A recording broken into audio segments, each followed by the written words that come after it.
welcome to Lead Live, reminding you of your personal genius and how you think in order to actualize what you desire.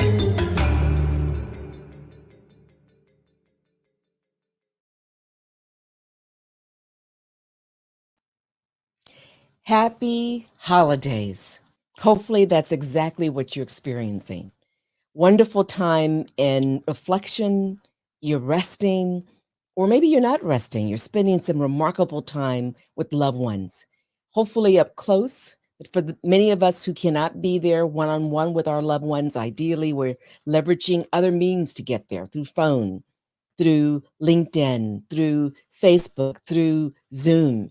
However you're connecting, please do connect during this very important time of the year. Love is remarkable, especially when it's unconditional. And I have the honor to introduce two rather lovely people who make a family. They do more than just show up and choose to be friends, choose to be partners. They actually show up in a way that's extremely remarkable for their daughters, two additional remarkable individuals. And I am just excited for you to meet them. Erica Wright Belle, Randolph Belle, two simply elegant, accessible human beings. Whenever I think about them, I smile. Whenever I see them with their children, I feel overwhelmed with emotions. So why do I have them on the show? Because they're living what I call the dream. No, they're not perfect. No, they've not gotten to the destination that they're working and striving in an unwavering way to get to. They're living a dream. They're choosing to have a vision, pursue that vision, and do it in a way that's in partnership. Wow, that's significant. So why did we call this broadcast today? Honoring one another, sharing gratitude, entrepreneurs in action. I want them to know that I'm grateful for them for being examples for all of us. I want you to know their stories through their own words, what has led to their successes, what has led to some of their challenges, and why they don't expect to be perfect on this journey, yet they do expect to make a profound difference. So who are these individuals? First, I want to tell you a little bit about their mindset. So here's what they write about their business, and we're going to get to that in a moment. More details. All forms of art have a way of nurturing our humanity and reminds us we are all hardwired the same way. We need and will always need human connection. The satisfaction we feel when gathering in the name of art and creativity shows us the need for connection to our own tribe. And that tribe, for them, is quite diverse, brilliantly diverse. Men, women, different ethnic groups, different age, and embedded in different communities, and yet part of their tribe. However, we are witnessing a slow degradation of face-to-face human interaction and cultivating an authentic relationship as technology advances. Creative businesses use technology to help us reach each other and connect with the consumer, artists and artisans, and crafting provide personal and communal healing through self-expression, plus give an opportunity to find common ground with others we would otherwise not engage with. Now, RBA is the name of their business, RBA Creative to be precise, is using the platform of art to connect business to business, business to consumers, and individuals to their communities. Erica Wright Belle is co-owner of RBA Creative with Randolph Belle and is responsible for all administrative functions of the organization, including finance, marketing, and operations. She manages RPA co-working facility in East Oakland, California. For those of you out of country, that's in Northern California, just within 20 minutes of San Francisco, which uses an art gallery, photo studio, and co-working spaces. Erica graduated from San Francisco State and has a background in dance and music and movement arts. For the past year, she has also been a full-time teaching assistant for her younger daughter, Zoe, and they have two brilliant, remarkable daughters. Randolph Belle, again, owner of RBA Creative, a design communications and public affairs firm, principal of Creative Development Partners, a real estate development firm, and director of the nonprofit support Oakland Artists. There's much more to tell about both of them. Both of them have had traditional jobs. Both of them understand what that means. Both of them chose to create a business. Initially Randolph, and then his wife came on board later and decided to really take it to a completely different level. So I'm going to ask these two remarkable individuals to come into the studio right now with the help of Jed.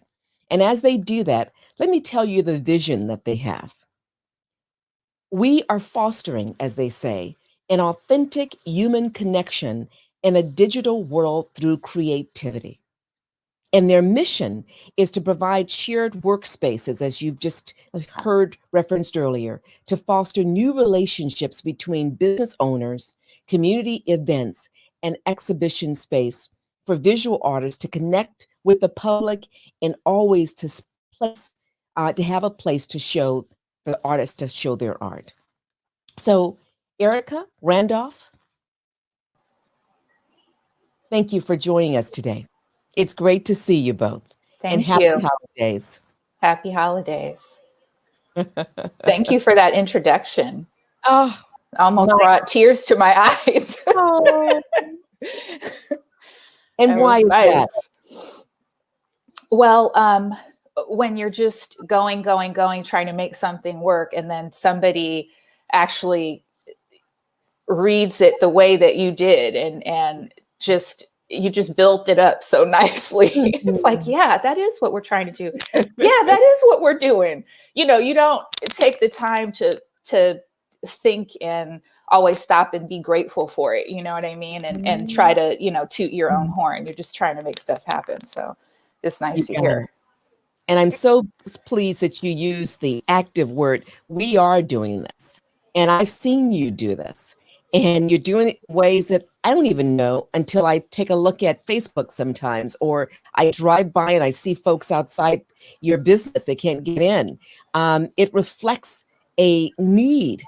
And it's so interesting that so many of us forget the obvious, is that we live in a world surrounded by art, right?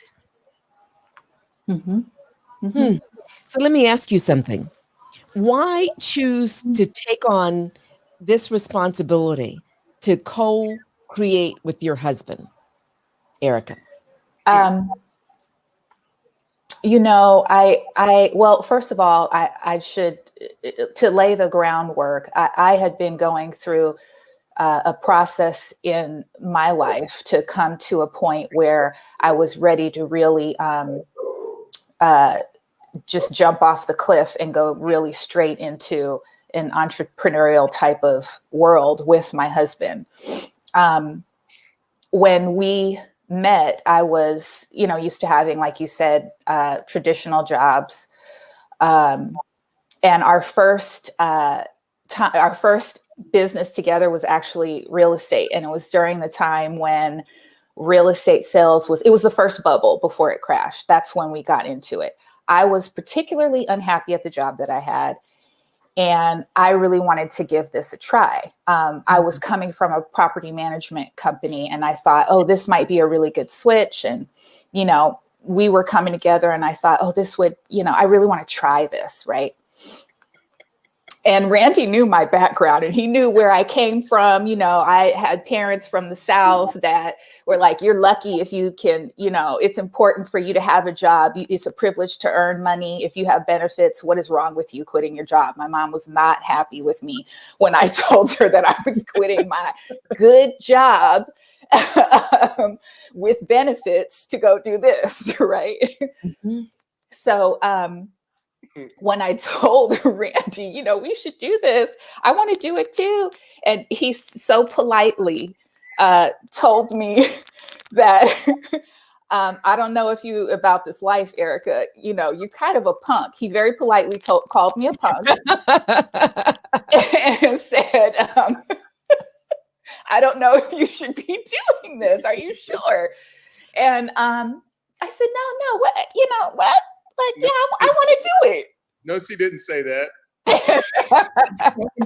I'm a punk. Yeah. That's about. Yeah.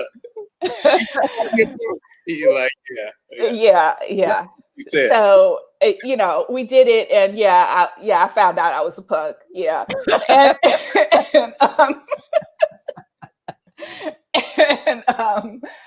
you know, I got knocked down like all kinds of ways, right? Like all kinds of ways.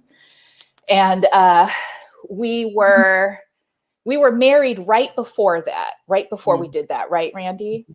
I thought it was after, but okay. Yeah, the timing was yeah. Timing was yeah, a lot of things were happening simultaneously, right? So it was a challenging time.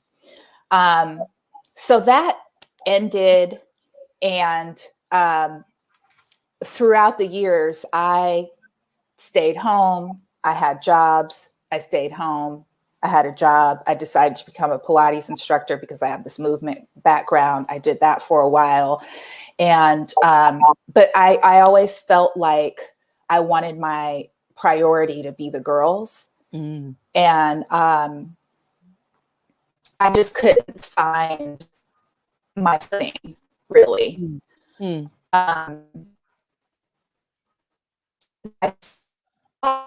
Hold tight.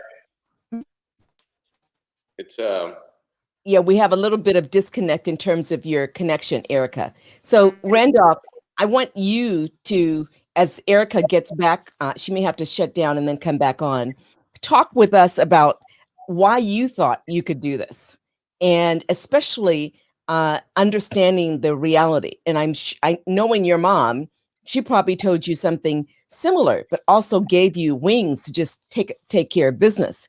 So how did you end up in the arts beyond just being a natural artist as a child?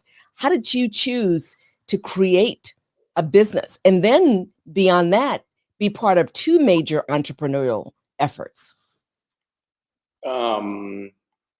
Wow. So and I've got a little bit more just on just like how this all came together. When we started this this real estate business, like she got in first, right? And then I was going to, myself get my license, which I did. And then we were going to start this business. And because her name is Right, we were going to call it the Right Team, right? Or the Right House. And as much as I would always say, why do real estate agents put their cheesy pictures on the, like that is just ridiculous. And of course, we did the same thing. And so we were, and how that happened, I knew that she was unhappy at her job. And when she did say that she wanted to do it, not only did I understand the challenges of entrepreneurship, but I understood the challenges of real estate. Right? Because you are basically, there's a lot of runway, before you get paid, what I'm saying, between, and the amount of work that you have to put into, kind of generating these deals, and so you may get a few $10,000 at a time, but it may be a while before you get another, and Erica was used to, getting paid on a day, every month, putting this here, putting this there, this goes in savings, this goes over there. And it was very measured. And I knew that was not it. And I remember she had a client early on who just ran her around, because we were buyer's agents at the time. Because of the market, and there's a long story around that, but ran her around everywhere. There I am. Okay. I was just adding a little bit to the story. I know exactly who you're talking about. Yes. Yeah. And she ran around driving all over the darn Bay Area. And then finally she was like, nope, I don't want to buy anything. Right. Boom. It was over, after months of work. And I came home one day and Erica was just sitting there weeping, right? And I was, what's wrong? I'm thinking, we don't have a dog, but I'm thinking the dog died. Yeah, I knew. And so what I call that is really entrepreneurial tolerance, right? And it's your tolerance for not knowing when and how you're going to get paid, right? Because and as Erica she pays all the bills, so she knows when the bills come, she knows how much they are, she knows how long we got them, she knows, and she moves money around, for the household and for the business to make sure that everything stays afloat. But it's very, very difficult to do that in an entrepreneurial standpoint. Even if we were selling widgets, right? People have to come in and buy the widget, and then we have to, move things around. Like my business was always service-based, right? It was graphic design, it was painting, it was a whole number of things. I didn't have a widget to sell.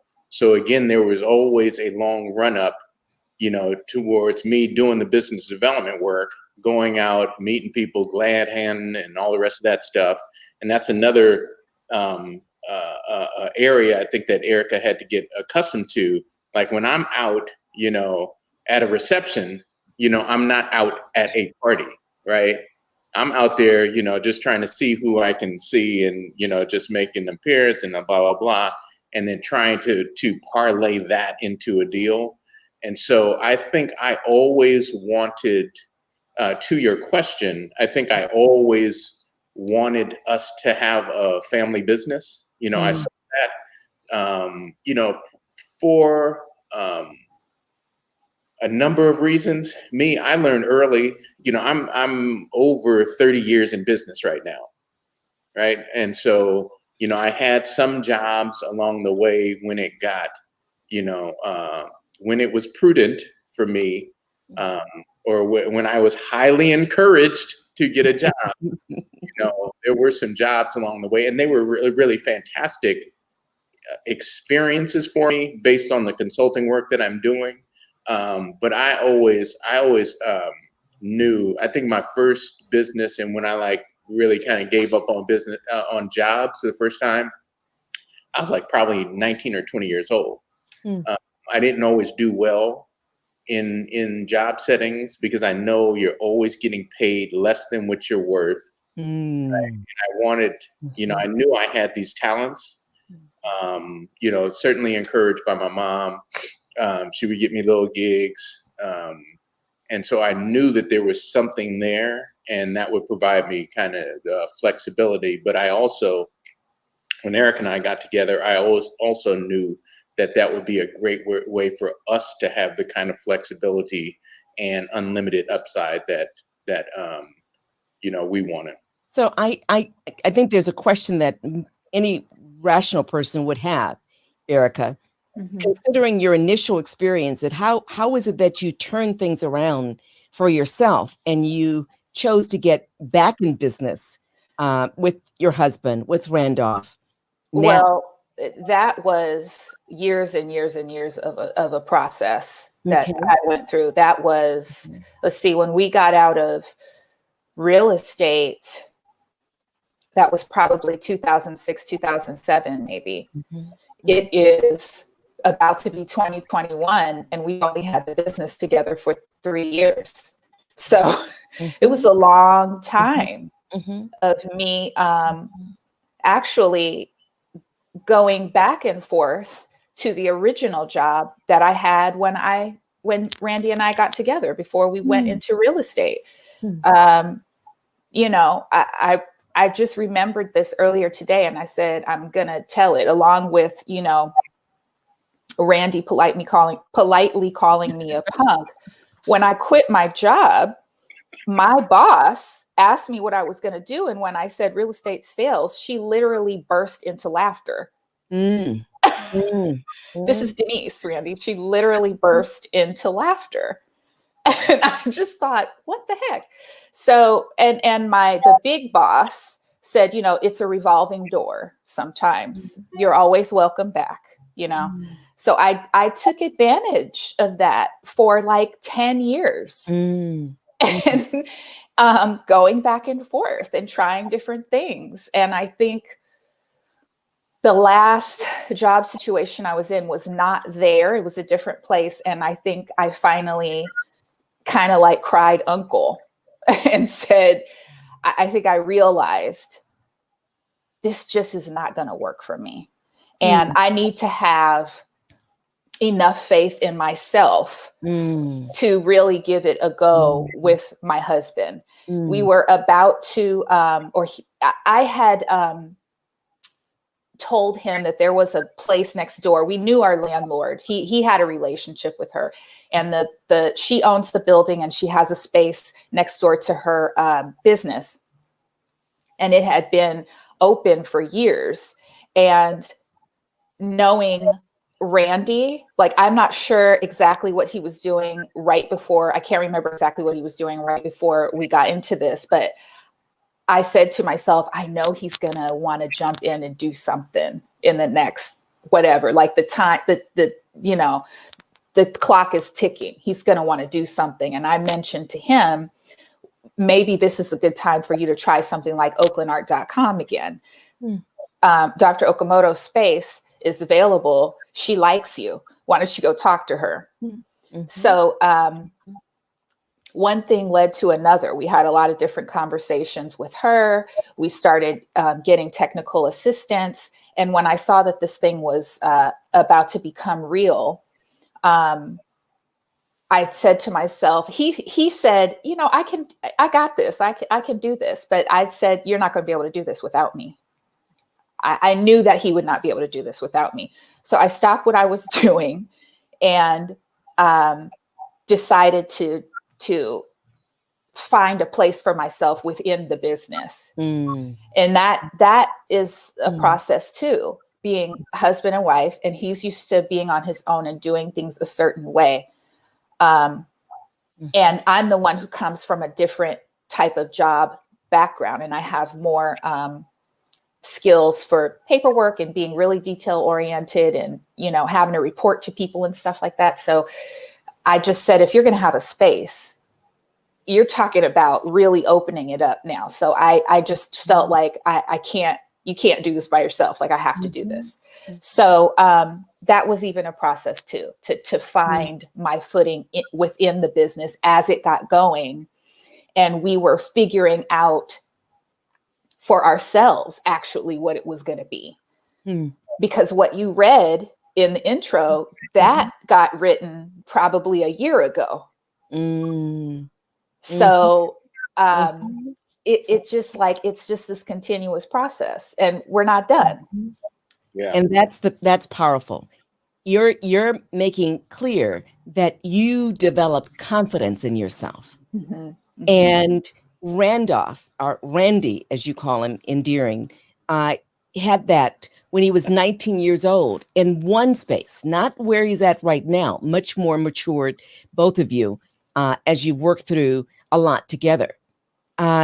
If you were to say you have a message for your daughters, just one simple message, what would that message be? And you can share it together if you've already clarified that for yourselves, or you can share it separately. But what's that message for your daughters, especially considering your leadership roles? For me, I would say always listen to your gut. Listen to what's inside of you. If there's something you want to do and there's something that brings you joy and you like, that means it's important and you need to do it. Oh, for me, it's likely going to be, you can do it and you're going to make some mistakes. So, and I think I think a lot of people are in a similar position where they do not know, think, or believe that mistakes are, and failure, more specifically, failure is part of the process.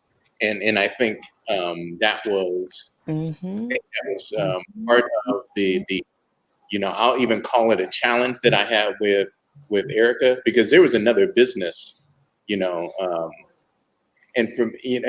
we're going to have different takes on how these things all came together, right? Like, because I've got a different take on how these things come together. Like Erica says that she knew that she had to be a part of this business, and having a facility like a lease is different or separate from having a business, right? So a lot of the stuff that I do, I could do it from home, right? So I don't have to have a space, right? But I've always had spaces. I've had 5 commercial art spaces, 5 leases in the past 30 years, right? Some of them I probably needed a space, and this one looks like the last one. This it kind of looks like the last one. The last one was in 1998, and we were the first ones in downtown Oakland, in the uptown area. We were the first ones in, first art gallery, and it was a pretty ambitious effort, but just had this notion that we could do it, and did it. You know what I mean? We just kind of jumped in, but the business that Erica was running before was the Pilates business, and she had a different kind of take on how she wanted that business to go and how it run. She wasn't real interested in hearing a lot about what I thought, and so that was fine. And again, any mistakes, there's only a downside unless you learn from them, right? If you don't make mistakes, then of course, you probably should not do this. But if you learn from those mistakes, do not repeat them, and then kind of build upon that, then that's just part of the deal. If you make mistakes and then are discouraged to the point where you can't pick yourself up, again, this life ain't for you. You know what I mean? And so, and then when you do that enough, then you're and fortunately, I think that we are far enough into the game that there's really kind of no doubt, that we can realize that, unlimited upside. Well, I want to highlight a couple of things. Our viewers share different comments. We don't always get to place them on the air, but I want to acknowledge Tomoko, who writes, "Listening to your gut is one of the best advice I've ever received. It allowed me to pursue opportunities and also avoid mistakes." That is kudos to you, Erica. And Letitia Baker, oh my goodness, you talk about an artist. She says, "This is so great." Look what I'm wearing. Her work is exceptional. If any of you get a chance to at least just view it, let alone purchase it, as I have done, you definitely want to take advantage of this. Oh my goodness, awesome! And so the another comment is, like Erica and Randolph's background, or she likes Erica and Randolph's background with all the artwork, and Dr. Webb's background with all the books. There's a lot about her signature brand. Love this conversation. To me, I mean, there's so many so-called secrets in plain sight. They're in books, they're in art, they're all over the place. And the moment we stop and we're still and we do the work that I know you've done, Erica, that I know you've done, Randolph, and go into that quiet solitude and ask the question, what the heck am I doing? Is what I'm doing what I really want to do? And then develop that confidence. You don't have to have it the moment you step out there. You may step out there, my goodness, oh my God, this is quicksand. So you think, but because you've built the foundation over years, you've learned from mistakes, you've learned from errors, you've actually leveraged the various experiences. That quicksand very quickly becomes a solid foundation. You think you're going down, and then all of a sudden you feel this foundation that's there, and you're able to walk through it, walk onto it, and build on it so that the foundation actually is more robust. So that's what I'm hearing you convey, Erica. That's what I'm hearing you convey, Randolph. When I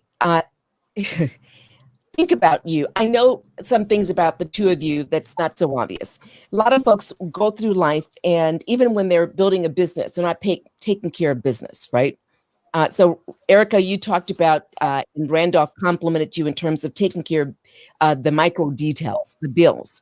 I know that you've built in such a way that you have outstanding credit, not good credit, but outstanding. Okay. And so, yes. And people need to understand, in order to build a business, a sustainable one, where you could have investors, they're going to look at your credit. They're going to look to see if you're in the 700s. No, these folks are in the 800s. And so what is the top credit supposedly, at least in terms of personal, it's 850. What is the top credit in terms of business? I want you to find out. And just because you have personal credit over here does not mean your business credit with Dun & Bradstreet and other sources are comparable. So you've got to take care of business. And these two people know how to take care of business, not just have a physical business, not just have a business on paper, but literally take care of the financing. So yes, you want to do things in the arts, and people are like, if you're in the arts, you're poor. Not so. I know a number of individuals who are doing quite well, thank you very much, in the arts. And what are the arts? They're the classic fine and performing art, right?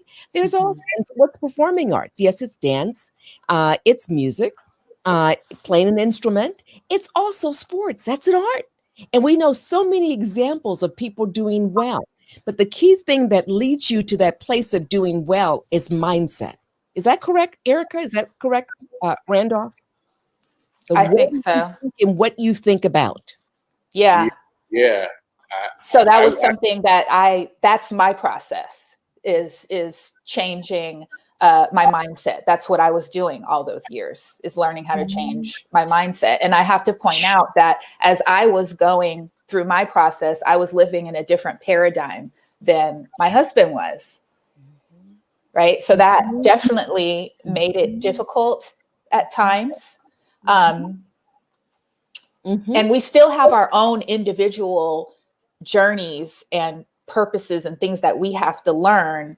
And then at the same time, doing this together, we have to look at one another and say, this is what I need to honor about him. These are his talents. And then he has to look at me and do the same thing. So, and that taking care of business, that's the one. Well, I shouldn't say the one, but that is something that I did get from my home training, right? That was my home training. That's what you do, because you had to. So, I'm glad that I can contribute that. Yeah. And for me, and again, we're going to have different takes on this, but one of the reasons why my credit is so high right now is because Erica, because it was terrible, at one time. And I told you, I've run a bunch of facilities, like by myself, and they just ran, right? They didn't run well. They ran, I just kept it moving, which is typically, and Erica would tell you, that's typically one of my, strategies in life, because everything is typically going to work out okay. You know what I'm saying? Sometimes, irrespective of, kind of the attention that you put into it, you can worry about it, you can, kind of micromanage it, but it's typically, kind of life happens. And so you can typically, it's going to work out. I didn't have, like I've been saying, I didn't have some of the hang-ups very, very early on, because I've been doing it for a long time. But I learned a long, long time that, I would always say, the best way to kill your whole day is going to work. You know what I mean? We used to say that all the time. The whole damn day going to work. Well, let's take some of the questions. And before we do that, Letitia Baker Artworks, she writes, Randolph and Erica have created a unique gym for Bay Area artists and creatives. Erica encouraged me to have a solo exhibit at the gallery last year, and it was a game changer for me. That is awesome. And so Tomoko writes, I like what Eric and Randolph said about what it looks like to share a business with your spouse. We do learn more about your life, or you do learn more about your life partner. And Tomoko knows too, she's doing the same thing with her husband, Tony. And in a different way, when you own a business together, it's great how they both recognize their individual strengths and how they complement each other. And let's just be very frank. I happen to be honored to know you and to know that you're like average couples where you have challenges, and you're like no other couples I've met, in that you choose in a very, and I don't mean to use creative as a pun, but in a creative way to work through those challenges. So yes, all partners have challenges, and yet that the reason why I began with this show with unconditional is because when it's really unconditional love, whatever emerges from the skin, from the voices, from the sounds, from the emotions, from whatever source something emerges, you're open to the possibilities. You want to speak to that? Go ahead.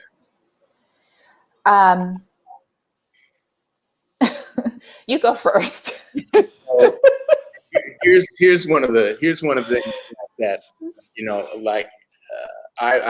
it was one of my contentions from the beginning, is that we had to figure out when we were a married couple and when we were business partners. Because those two different things, right? Yeah. And so you will say something to your business partner that you probably wouldn't say to your wife, right? And vice versa, right? Because there's a lot more emotion involved with a marriage than there is a business partnership, because a business partnership has to be predictable, right? There's a formula, right? If it makes money, it's transactional. And we know that marriages are not transactional, right? And so there's a whole there are times when I would qualify that. I would say healthy marriages are not transactional. If you want to remain married, yes. Right. They are not transactional. And there are certainly some times where, like, I just don't agree, but I'll take the L, because ultimately it doesn't matter and everything is going to work out just fine. So if I have to win, just like in a marriage, if you have to win all the time, it's probably not going to work out for you. You know what I'm saying? And so similarly in a business, if you have to win with your partner, that's not where the competition is. Right? That's not where the competition is. Yeah. And I also, the last thing I would say is, and we've had this conversation, you can, just like at home with the business, we can rely on the fact that the opinions, comments, criticisms that we exchange are in love. Right? It's not like any random person saying any random thing on the street with no, like they have no stake in your success or failure. They'll say something wacky because they want to. That's not us, right? Not what you do in a healthy marriage or a healthy partnership.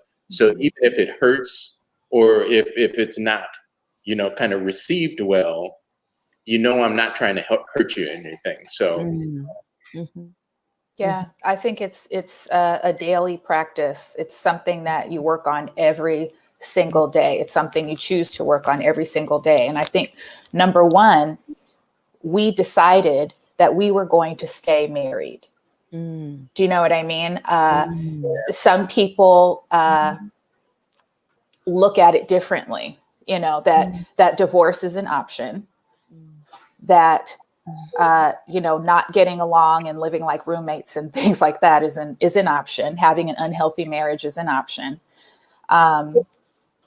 So I think that was the first decision, right? That we are going to stay married, because that then helps us make the next step to say, now we're going to have this business together that requires X, Y, and Z. You know, that requires everything that Randy was talking about. So when you think about that on a daily basis, you have to be willing to stretch and grow personally all the time.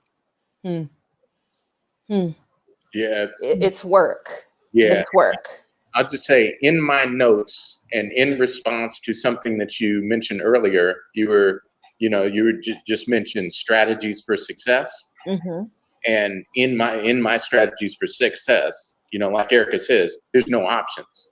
There's just no option. So like in the marriage, well, it's not an option to get married. So we're going to work this out, and get back to, whatever, crazy idea we had to begin with about getting married. You know what I mean? And so whatever was going on then, we're going to try and use that as our North Star.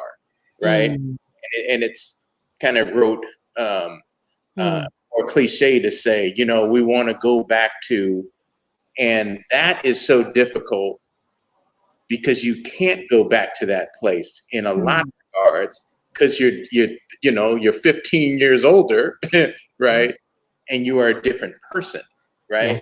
And so, like I did a whole bunch of stuff 15 years ago that I just don't do anymore, right? And it's just not a part of the makeup. And so that was one strategy for success. 2, keep it moving. And 3 is to tether my expectations. And I've been pretty good about this, tethering my expectations to reality, and not what I desire or what I think, right? Because I thought I should have retired, sitting on millions right now, right?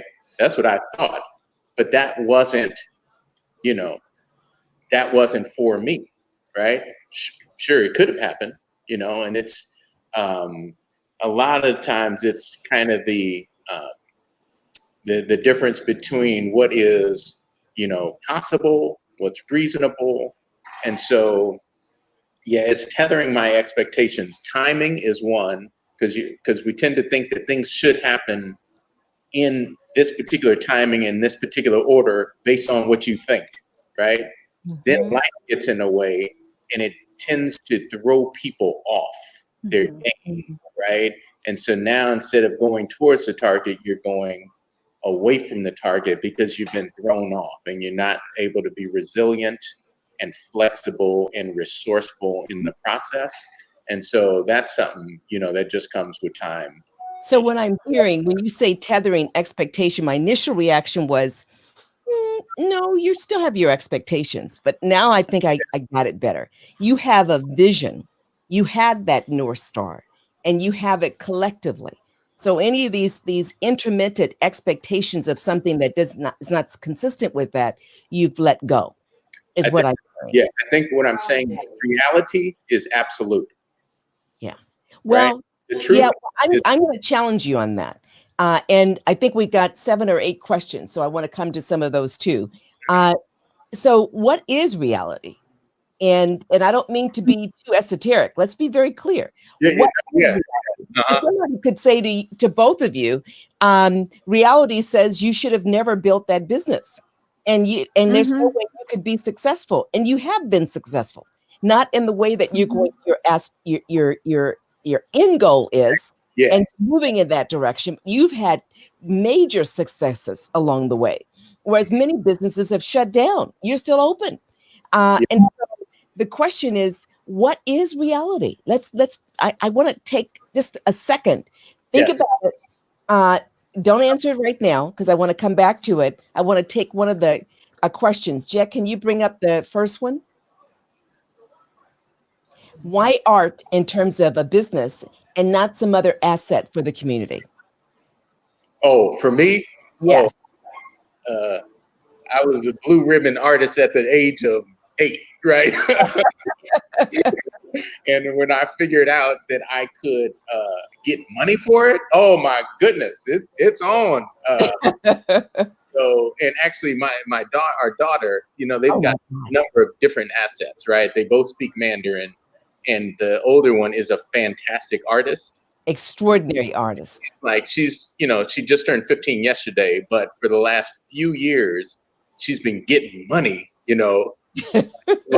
like good money, And so one, tying one to your talents, and two, just like, again, the less pragmatic and the more esoteric answer would be that I think that art transcends. I think it's a transcendent in a way that a lot of things are not, right? Because people may not have a common, they might not have sorry. We can't hear you, Randolph, because a phone is going. They may not have a common view, understanding on art, but it brings about conversations, and it allows you to bridge, kind of chasms that you cannot in just a regular conversation. I think, art, music, dance, it really kind of brings communities together. It fuels economies, right? And like, and Eric and I are working on a line, like every single thing that we do and experience during the day involves some form of art. Art, design, or creativity, something is present there from the things that we enjoy, whether it's going out to dinner, shopping, all of that. And I also just wanted to add that I think there are people who are really good at business and could probably do or sell anything and open up and sell something that they're not necessarily connected to, but they can make it work and make money at it. And I think that we decided to open a business that was more in line with who we are and say, this is who we are and this is what we have to offer to the community. I wanted to say that just to address that question. Yes. He said, why art instead of something else for the community? Well, this is kind of what we have to offer. Yep. Why do so many parents discourage their kids from pursuing art? What would you say to parents who are afraid their kids will not be able to make a living pursuing art?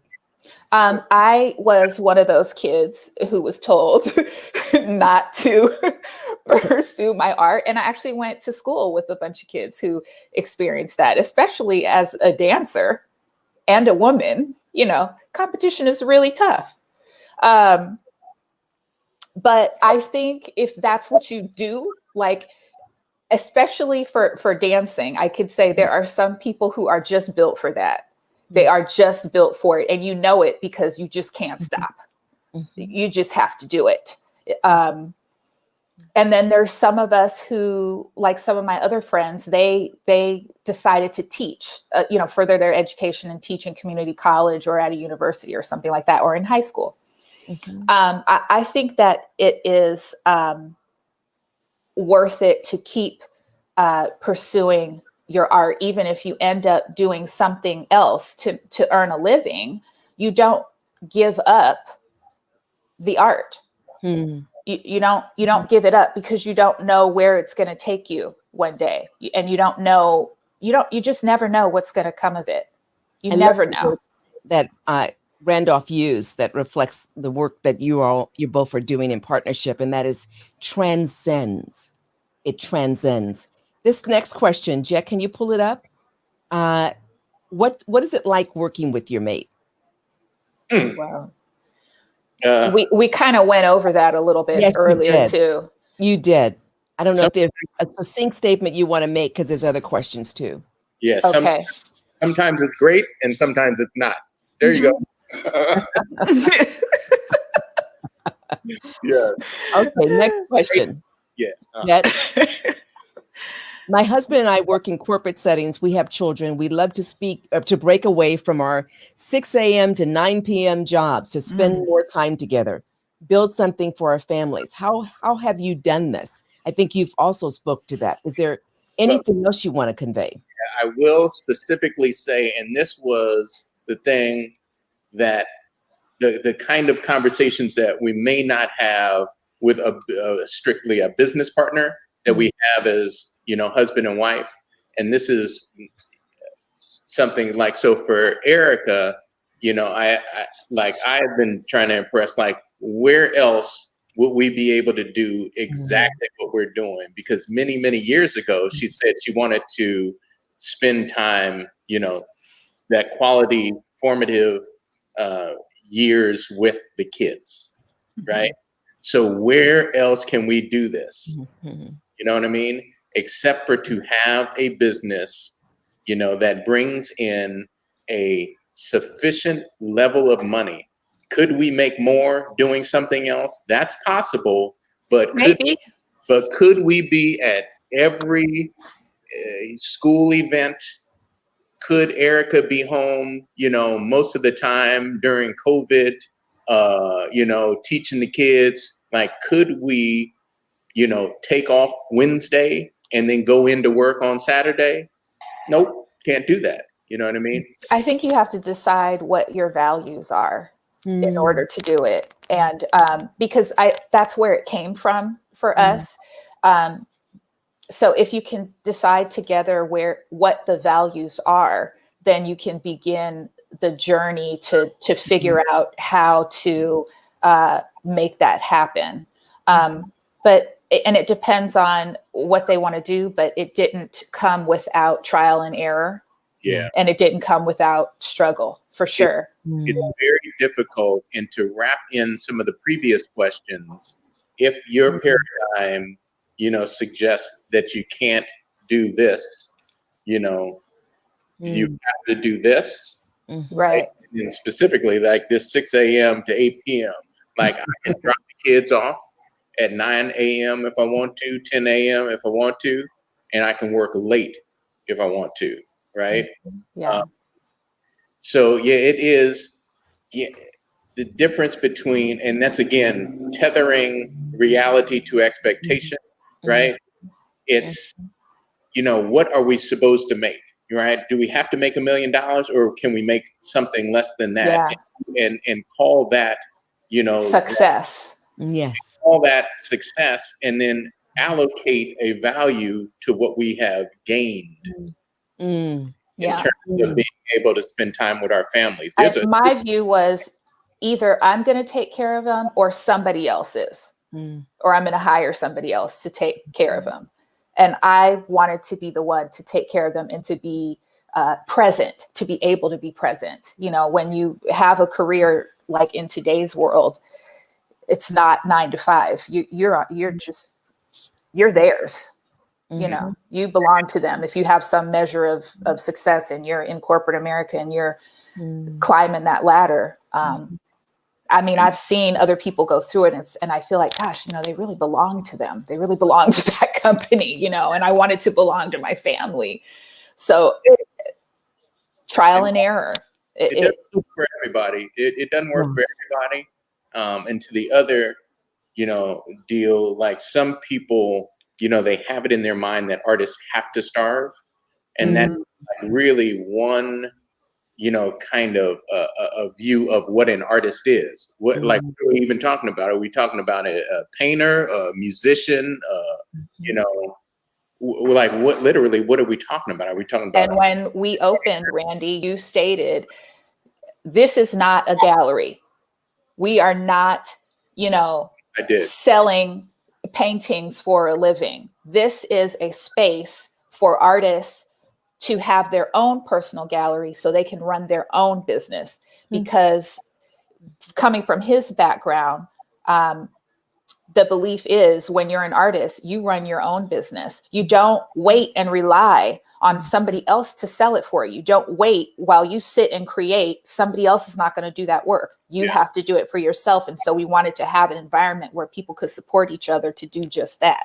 And I always saw, and I don't know if my mom is there at the house, like watching, I don't know if she's watching, but like I always saw people growing up as a small child who were artists and who made a living, right? So you have to have some model of success for you to then achieve success in that. So, I always saw, Dewey Crumpler, Ray Holbert, who were my inspirations when I was a very, very small child. Just like anybody else puts a suit on and goes to work, they got up and they were artists. So I'm like, okay, that works for them. So I know that can work for me. That's it's just a matter of exposure or lack thereof. Hey, Marilyn, another beautiful person, beautiful. writes, awesome show, beautiful work, great community presence. Thank you. And Letitia writes, this is such an authentic conversation. I appreciate the transparency. That's what Lead Live is about. And so earlier you said reality, and I said, what is reality?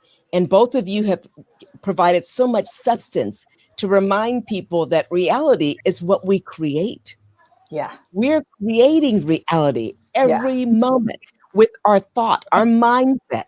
The way we feel about what we think about influences reality. And certainly what we do shifts the nature of the vibration in reality, in the world, on the planet, in life itself, to create certain results. So when I asked that question, what is reality? I was really asking you to talk about that, and you already did. You are creating it. You created a space that you didn't have initially. And you didn't create a space just for yourselves. You created a space for other people. You created. And that's the power of being human. We get to choose, we get to think, we get to create. And in doing so, you build. And you're building an even more remarkable community, not only in the Laurel section of Oakland, California, but yet beyond. So I don't know if you want to speak to that any further. I know we have. I was going to say it's where you're living in your mind. Yeah. So and Randy always tells me, what story are you telling yourself right now? So here's where it gets real, right? So reality is literally right now where all the decisions, that for me, this is where all the decisions are made. We have what we have experienced before, so it creates a precedent, right? Which hopefully is not overbearing on what it is that you see for yourself in the future. Like if you've seen nothing but success in the future, we hope that that's not overbearing, because then you're setting yourself up for failure. And we hope that you haven't seen too much loss that doesn't allow you to dream. That's like experience. With vision is something different. If you experience loss, you're going to be chasing, you're not going to be motivated. And if you see nothing but success, like I always say, I'm always over my head, because at least I have something to reach for, what I mean? And so, but in the reality for me is right in the middle, in that buffer between the future, what I vision, and what I've experienced, because I got to make all the decisions in that period right there. You know what I'm saying? So I don't have any money right now, but I envision, having some money to pay those bills tomorrow. So what am I going to do today? So that's the reality tends to dictate, kind of my day. It's just easiest for me. Understood. And that's part of your paradigm. And the key thing, and you used the language earlier, Erica, in terms of saying that your paradigm was different from Randolph's paradigm years ago. And so you recognize that. And that's the power, is understanding where we're at, wherever we're at, and understanding, and you've also used the word values, knowing our values as individuals. A lot of us are not even aware of our values. If you said, do you respect people? Yeah, well, that's a value. Do you love collaborating? Yeah, that's what I do all the time. That's a value. Are there values that you don't even know about that you're living, that were given to you because of your socialized experiences with your parents or with other elders, or just in the environment that you're in or that you were reared in? And the degree to which we understand our core values, we understand some of the lessons that we get to learn from the failures and successes. We don't learn just from failures. We also learn from successes if we're doing things right, right? When we understand a lot more about the self, and you both talked about the importance of going inside, it's not outside. The answers are not outside. Yes, the books are important to remind us, to give us context, to give us some solutions, some details, but the real answers are internal. Yeah. You said what you feel, what I call that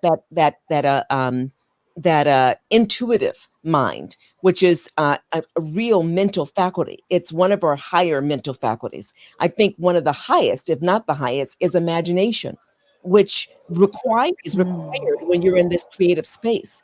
And that's part of the power of what you two do, is by providing a space for people to be creative. They get to go to that space within their mental tools, that imagination, and build. I mean, everything that we have it started with an idea. It started with an idea that was then felt, an idea that was felt, and then literally you did something in order to create this mic, this computer, this camera, this light. Everything starts with that creative space of imagination. And that's the part of the power of what you two are doing, is encouraging people to experience it, touch it, evidence it. You just said so much. It all resonates. It all resonates. And those were big lessons for me. It was also an idea that prevented somebody from, achieving as well, right? So part of this thing is management. If somebody had a notion that they could do it, then they're going to strive to do it. If they had a notion that they could not do it, then that is going to, right? So it's like really about idea management. And I'm typically unreasonably optimistic about most things, but then the reality for me, like you said before, that paradigm is, kind of what happens in that action phase. We were watching a children's movie, a Christmas movie, a week or so ago, Dr.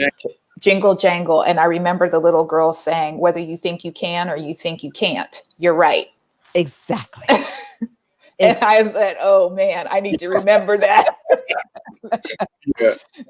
Power of reality. We are creating reality every moment. And then I'm reminded of why I am here where I'm at in terms of space and time is based upon what I did previously. And what I'm doing now is setting the foundation and laying providing the context for me to be where I'm going to be in a moment from now, in a year from now, in a decade from now, wherever I am, right? And so the power that we all have is in that creative space. We're constantly creating. We just have to remember that. And thank you both for reminding us of that. There are other questions, and I want to say to the viewing audience who had them, my apologies. We've already gone over 4 minutes, and I want to say to you two, you're gems. Thank you for choosing to make a difference and to be difference in your own individual lives, let alone together in partnership with your children and with the rest of your extended family. I am just honored to know the two of you. Thank you. Yeah, Thank and we're you. available. We're pretty, we're available. Excellent.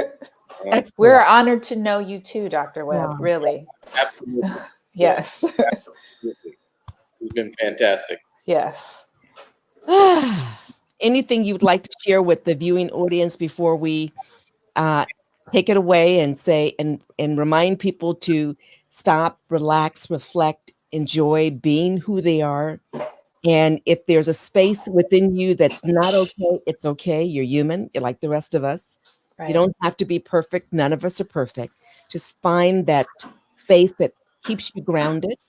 And if you don't want to be grounded, go to that creative space that keeps you out there in the ethos. But recognize that you're valued, even if we never get to meet you. Right. And even if you're alone right now, during this time of the year, you're valued. Yeah, especially now. That's your daily bread. Absolutely. Yes. Yeah. Yes. Thank you. So folks are watching on Facebook right now? Facebook, YouTube, individuals on their television using Roku, Amazon. So there's different, yeah. So the ones on Facebook, it always, like we're on Facebook and something else. What else are we on? Facebook and Instagram primarily. Mm-hmm. Good. Yes. If anybody wants to keep up with us, our handle is at RBA Creative on Instagram. At RBA Creative. Mm-hmm. Mm-hmm. At Instagram. Yeah. And you can follow us and see how we're moving through this last year and the pandemic and what we have coming up. Yeah. Be safe. But like I said at the beginning, I'm not participating in this COVID stuff, right? Just the doom and destruction portion. We're just trying to be safe, follow the rules, and like kind of keep this thing moving. So happy holidays, farewell, and Merry Christmas, Merry Kwanzaa, farewell to 2020, and we'll see you on a more remarkable year. Yes. Yes. Yes. Thank you so much. Thank you. Thank you so much. Much gratitude.